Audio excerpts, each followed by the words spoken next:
Americans overwhelmingly support the Democrats' push to keep healthcare costs down. Record numbers of people showed up for historic protests. The president's poll numbers are historically bad. He just got booed at a football game, and voters handed Democrats huge victories in Tuesday's election. So naturally, Senate Democrats looked at all of that and said, now is the time to cave.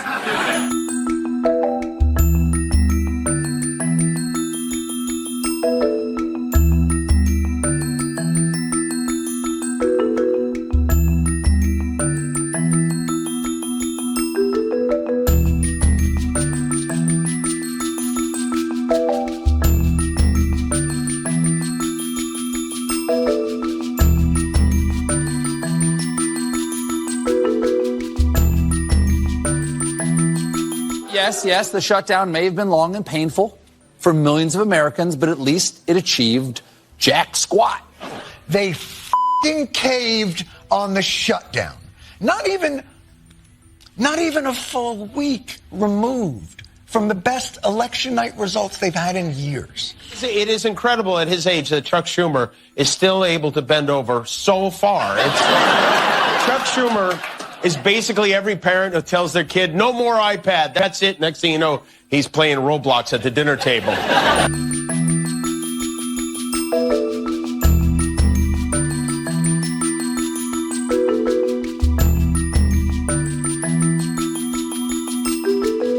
So, Mr. President, the last 41 days have exposed the depths of Donald Trump's cruelty.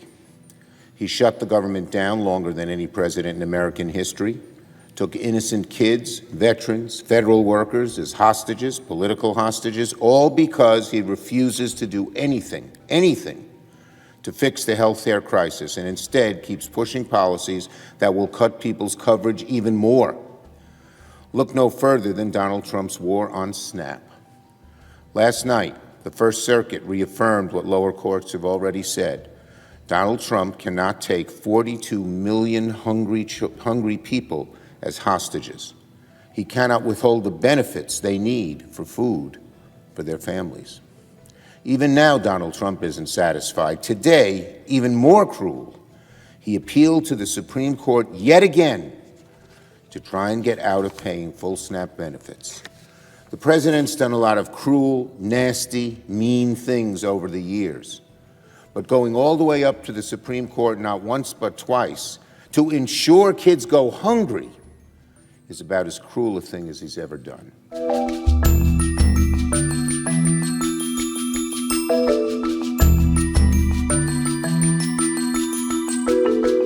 The climate in D.C. is, it's pretty chilling. Try to connect a little use of vernacular around here at COP30. Look, I'm not, there's some humility and grace. I'm not coming in to punch anybody in the face. But I'm not pleased that in the face of this invasive species that is Donald Trump, who's completely changed the rules of the game, that we're still playing by the old rules of the game. And in my core, I'm just I'm stunned.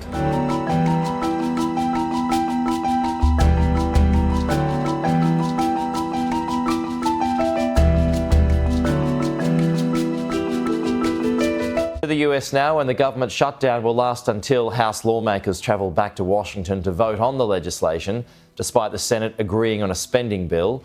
It's at a time when Donald Trump commemorates military personnel on Veterans Day, some of whom are feeling the effects of the shutdown.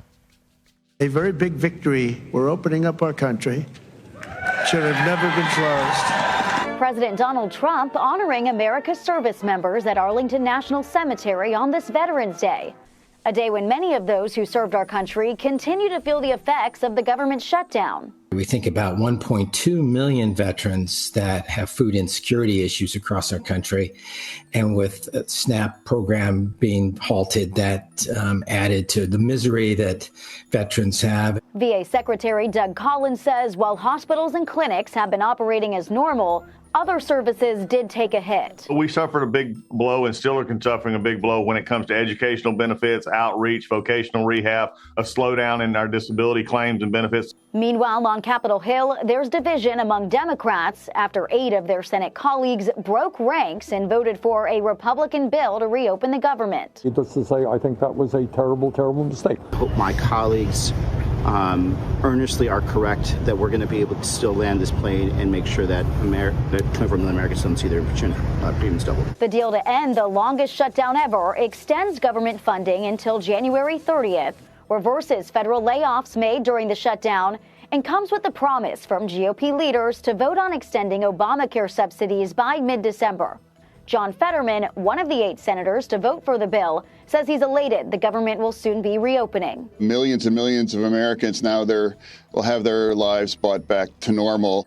The legislation now heads to the House, where lawmakers could vote on it as soon as tomorrow.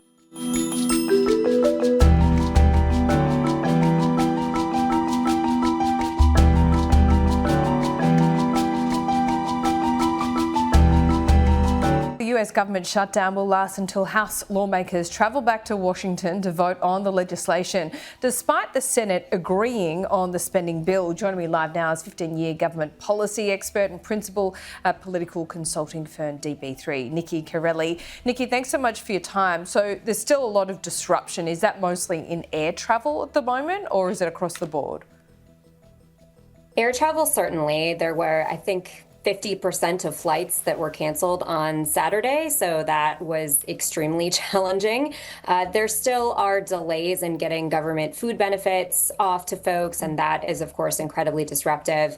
But I think everybody is just counting the hours until we can get the members of the House back to D.C., which hopefully will not be too impacted by the flight delays. And I think the vote is supposed to take place at about 4 p.m. tomorrow Eastern time. Did the Democrats fold? Why? It's a great question. I think they did, but I think it really was a recognition from the moderate Democrats, and it was only a group of 8 Democratic senators that broke the impasse. I'm not expecting more than a handful of House Democrats to vote for it, but I think it really was a recognition by those moderate Democrats that the White House and congressional Republicans were not going to get any further than they already are in meeting Democrats' demands. And to be clear, they are not anywhere near where Democrats wanted them to be, but Democrats are a little bit better off and in a better position now than they were when the shutdown started. And I think really the only people that are truly surprised about the outcome, unfortunately, is the Democratic base, who really had been led to believe that victory was possible and certainly felt that way. It felt incredibly energized after last week's elections, where Democrats won big in most key races. But this was always the way that it was going to end, historically speaking. In shutdowns, there is very little success in the U.S. of the party that is forcing the shutdown, extracting any major concessions. Yeah, I mean, the brinkmanship really played out for a couple of weeks there, going on almost 2 months. In the end, was it the 8 Democrats that folded? Is the perception now that it hurt the Democrats more than it was hurting the Republicans?